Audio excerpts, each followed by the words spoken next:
this morning with the smoking ceremony here on Mount Ainslie and hearing the stories. It's just a beautiful way to start the day and to start Australian Dance Week. So thank you, really appreciate it. And so I too wish to acknowledge the Ngunnawal people as the traditional custodians of the land we're meeting on today, and recognise any other people or families with connections to the land of the ACT and region. And I wish to acknowledge and respect their continuing culture and the contribution they make to the life of this city and this region. And I'd like to extend that acknowledgement and welcome any other Aboriginal and Torres Strait Islander people who may be here today. Thank you. I'm absolutely delighted to welcome you all to the launch of Ausdance ACT's 44th Australian Dance Week. This is so exciting. Australian Dance Week began here in Canberra in 1982 as a series of lunchtime performances and has grown into a nationwide celebration, with every state and territory now hosting free performances, classes and events. With 1 in 3 Australians participating in dance as their preferred form of recreation, Australian Dance Week plays an important role in promoting dance as an essential activity for health, connection and creativity. And today also marks International Dance Day, established by the Dance Committee of the International Theatre Institute, the main performing arts partner of UNESCO. It's celebrated on the birthday of Jean-Georges Nervier, and apologies if I've completely stuffed up that pronunciation, who was the creator of modern ballet. But Canberra is the only city in Australia to offer a full week-long program for Australian Dance Week and continues to host the largest offering nationally. And I think we should really be proud of Ausdance ACT and the Canberra community for being so invested in this week and making this happen and actually doing a full week to celebrate. We are fortunate here in Canberra to have over 230 dance studios, schools and community dance groups across the ACT and surrounding regions. And today we come together to celebrate dance in all its form, to encourage everyone to have a go, try something new and experience the joy of movement, marking the beginning of a celebration of creativity, community and dance. And I just wanted to reflect on my own small but important dance in my life. So when Cathy, I think it was Cathy or someone from Ausdance called my office yesterday and said, it was Cathy, thank you. So what's Caitlin's involvement in dance? And the poor Alex in my office went, I'm not actually sure, and sent me a message going, have you done any dance in your life? Because I'm known as being extremely clumsy and not very coordinated. But I did proudly tell him that in 2004 I participated in the first ever J-Rock in New South Wales, which was the Junior Rock Eisteddfod. It was basically compulsory for my class, but it was really so much fun. Through dance, we told the story of a lonely dragon who was being bullied, who found friendship through nursery rhyme and storybook characters, where all of our storybook characters had to come through a big book onto the stage, with a very heavily Madonna inspired soundtrack. So look, it was a really fun night in Newcastle. We did not win, but it was really fun. The same year, because my Year 6 teacher believed that dance should be compulsory for everybody, we participated in an Eisteddfod on the Central Coast, and I don't remember what our dance really was, but it was something to do with clowns, and we were all dressed up as clowns with face paint and big wigs, and look, it was a really fun week performing. So as I said, I'm not the most coordinated of people. My creative talents sit more on the music side rather than performing with dance, but I always love it. You will, at every wedding you'll find me on a dance floor, so much so that when I got married many years ago, one of the key requirements of my wedding dress was I had to be able to do the nutbush.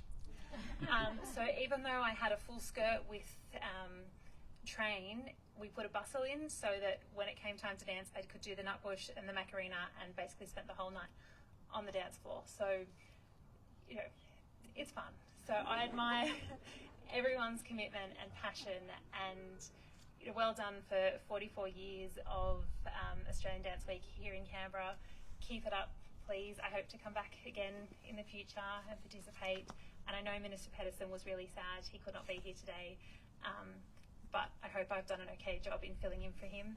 So I'd really like to acknowledge the outstanding work of Ausdance ACT in delivering this year's diverse program. It's featuring hip hop, folk, dance fitness, dance theatre, street performances, toddler workshops, a high school dance competition, and so much more. And I think one of the key highlights of this year's program is the networking morning tea and the keynote presentation next week on May the 6th. It's a free event featuring Shannon Kolak, who's the CEO of ACT Down Syndrome and Intellectual Disability. And I've done a lot of work with Shannon over the last couple of years, and she's really wonderful, strong woman. And she's running this event to exploring how to make dance more inclusive. So I think it sounds like a really wonderful presentation. So Australian Dance Week reminds us of the many roles dance plays as an art form, a means of cultural expression, an educational tool, and a contributor to social connection and well-being. It's an opportunity to celebrate the many dancers, choreographers, performers, teachers, students, volunteers, and audiences who make up our vibrant dance community. So I extend my sincere thanks to the staff and board of Ausdance ACT for their extraordinary commitment and passion in delivering this year's Australian Dance Week.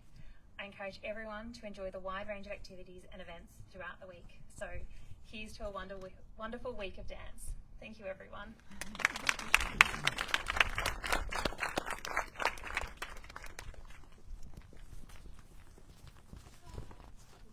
Thank you very much, Minister. And well, as you know, social dance practice is very close to my heart. And some of the statistics I'm going to blind you with as well, I also don't think take into account the amount of social dance practice that most people will do on the weekends. But yes, thank you. And again, thank you to Auntie Serena as well too. And I pay my respects to all Ngunnawal people on this land and all other Aboriginal people who are present today. And welcome to our dance community as well too. After hearing Auntie speak about Canberra as the body of a woman, with Mount Ainslie and Black Mountain as the breasts, it felt only natural to gather here on one of the breasts for a welcome and celebration. And it's a fitting place to begin because dance in this country is overwhelmingly carried by women. With 1 in 3 Australians participating in dance, more than 700,000 people, young and old, are dancing, and around 90% of them are female. So here we are. But as I said to the ABC earlier, we want more young men and, you know, boys dancing as well too. And that's something that Ausdance has always been really passionate about, getting boys engaged in dance too. And maybe we'd have boys with less, you know, mental health problems, which seems to always be an issue in this country, if they were dancing more. That's my maybe optimistic belief. Yeah, look, while New South Wales, interestingly, just to blind you with some more facts, leads in sheer numbers, the ACT consistently stands out per capita, recording some of the highest participation rates in physical activity and cultural engagement in the country and dance. So that's amazing. I don't know, did you know that? Some people are nodding in the front because there's been some more number crunching with the AusPlay stats between 23 and 24. So I've just had a chance to be able to look at those, and it's really up to the numbers as well. And I'm hoping some of the advocacy that we've all been doing as well has made this kind of data gathering, you know, improve as well about participation rates for dance, because we all know how engaged and how amazing dance is, you know, around this country. So yeah, it really speaks to how deeply dance is embedded in everyday life here. International Dance Day started out marked by Ausdance here in Australia with a picnic, and it was a tradition begun by dance legend Keith Bain, some of you who might remember, and who luckily taught me movement as well too. His legacy lives on not only through his teaching, but also in name, with a street in Whitlam, alongside other significant figures in Australian dance. And just the other day, no, it wasn't just the other day, well, it feels like just the other day, just before I arrived to start the job in 2020, I saw in the inbox that Ausdance ACT was invited to help shortlist notable Australian dancers for place names in that suburb.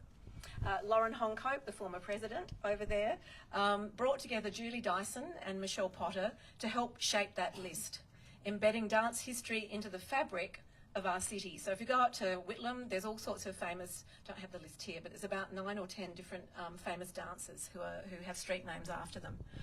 In fact, we began Dance Week a little bit early on Sunday. It always happens this way. Last year we started a little bit early with the launch of Elizabeth's book, but meeting Fleur Alder, who gathered there with her family and friends for a flash mob to honour her father's street, Alder Rise, a joyful tribute connecting place, memory and movement. So it was a real honour to start the day on Sunday and to meet again some of Fleur's family, and I'll talk a bit more about that later and the connection with the program. I love how Australian Dance Week celebrates our local studios and artists while connecting with national dance stories.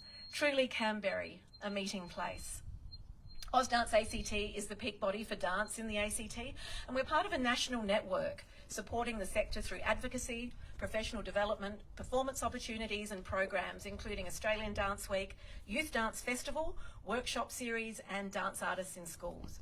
We are a member-based organisation, and I'd like to thank our members and life members for their ongoing support. As the Minister mentioned, this year marks the 44th year of Australian Dance Week, and it's been an uninterrupted program that we're proud to sustain. This year's program brings together local stories and diverse dance communities across ACT, with over 20 opportunities to participate. The program includes classes, workshops and events for all ages, abilities and interests. Some of the highlights across the week include Behind the Scenes with Quantum Leap, Fresh Funk's Open Class, Dance Fitness with Henry, the Elevate School Dance Competition, the Hip Hop Civic Cypher and the Folk Dance Canberra World Dance Display, offering something for all ages and interests. And that's from participation to being able to go and watch a display as well too. So please check out the program. I normally have a copy here which I wave around because it's so pretty as well too. It's pink, although my mother, I wouldn't say she's of a certain age, she wouldn't like that, complained that you have to watch the colour when it comes to type font on, when you're looking at it online. And then Barbie Robinson said the same thing as well too. And so it's like, well, you have to get a hard copy because the hard copy is really easy to read. So it looks so beautiful with all the pinks. It's like a sunset or a sunrise. Anyway, there's the program. Please, you've all got a copy in your bag. And there's also flyers as well for other amazing dance events this year too. The program also features performances and screenings that highlight the artistry and emotional power of dance. And after seeing the film Point, Dancing on a Knife's Edge last year, and meeting Fleur Alder, who I mentioned before, whose dad's got, who actually auditioned me for Whopper, and I got in and I went to NIDA instead, long story, but I actually got to do a class with Alan. I'll never forget that audition. It was like that sort of sliding door moment in my life as well too. So, so anyway, things come full circle, don't they? Where was I? So anyway, with Fleur, I discovered her deep ACT family dance roots, and I wanted her work shared more widely here. The film will screen again at the NFSA, so for those of you who didn't get to see it, it's on at the NFSA next Sunday. And her story speaks to the healing power of dance to transcend physical limits. It's a remarkable story. I think Australian Story were interested in using it, but Dawn Jackson, the filmmaker, and Fleur decided they wanted the story valued properly as a full-length documentary. So I please encourage you to come along to that. There'll be a Q&A after, and I'll be hosting a special panel of ACT experts. And there are many here in the ACT on the theme of dance, healing and somatic practice. Fleur continues the legacy of her parents, Lucette and Alan, who shaped Australian dance through Whopper. She'll lead a floor bar workshop on Sunday morning, a rare embodied practice, and also perform her solo work, Julba, A Moment in Time, on Saturday at Miramu Creative Arts Centre. And we have Artistic Director Elizabeth Cameron Dalman here representing, and on the shores of Lake George. And it's a setting that perfectly reflects the dance in nature aesthetic of the work. It's a work about seasonal change and transformation. Earlier in the day too, there's a contact improvisation workshop led by Deborah DeCenta, Taiwanese artist, visiting artist Xiao Yinpeng, and we welcome Grace again, who's there in her beautiful yellow hat, and Fleur on the theme of healing. You can explore the full program through, here's a plug for our app. You can explore the full program through the free Ausdance ACT app. We have an app that's firing, thanks to Emma Dykes, supported by Tapara, our sponsors, making it easy to find events by location, age or style. I'd like to thank Arts ACT for their ongoing support and for recognising the important role Ausdance ACT plays in creating opportunities and supporting the dance sector. I'd also like to acknowledge the support of Ainslie and Gorman Arts Centre and highlight how vital arts centres are in providing that umbrella of support for artists and arts organisations. We also thank Block for their generous support and for providing our goodie bags. including a 15% in-store discount at Monica, only available during Australian Dance Week. And finally, a big thank you to the Ausdance ACT team, Emma and Deborah, and to our board for their ongoing support and commitment. And a shout out to Marissa too, who's been helping today from Gorman. Australian Dance Week is a celebration built by local artists, studios, students too. They form the backbone of dance, often too with those numbers. It's often young people dancing. As CdOAL too well know, it's amazing how much youth dance there is here too. And in fact, those big numbers that I said before are predominantly young people. That's amazing. Young female people. That's just incredible. And it's a testament to the strength, diversity and future of dance in this region. Now we turn to the International Dance Day message from the Theatre Institute. The message is intended to celebrate dance, revel in the universality of the art form and cross all political, cultural and ethnic barriers and bring people together with a common language, dance. The Institute writes, "This day is a celebration for those who can see the value and importance of the art form dance, and acts as a wake-up call for governments, politicians and institutions which have not yet recognised its value to the people and to the individual and have not yet realised its potential for economic growth." This year, the message is authored by Canadian choreographer Crystal Pite, who's worked a lot with Netherlands Dance Theatre, and I'd like to invite Dr. Elizabeth Cameron Dalman, Artistic Director of Miramu Creative Arts Centre, to come and read the message. Thank you.